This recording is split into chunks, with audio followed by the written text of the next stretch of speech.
Hey everyone, Gil here at graymanprepping.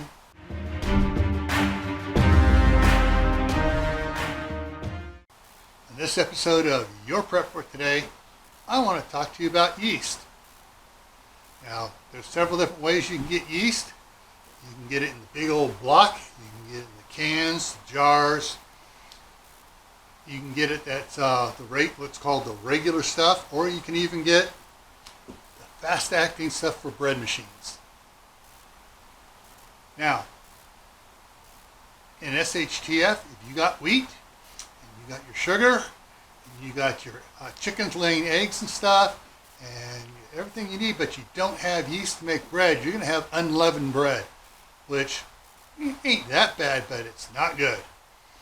All right, so think about storing some yeast, and you think about, well, how can I store it long term?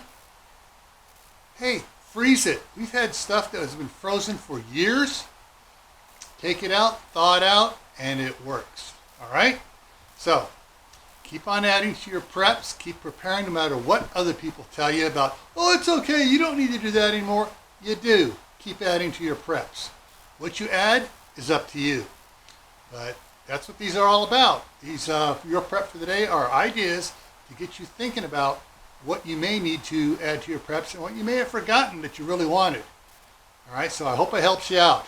Before I take off, I'm going to put a link to a video up here, a playlist down here, another video over here, and the link to my other channel, Camp Pat and Family Compound, right here. Take care, stay safe, and I'll see you around.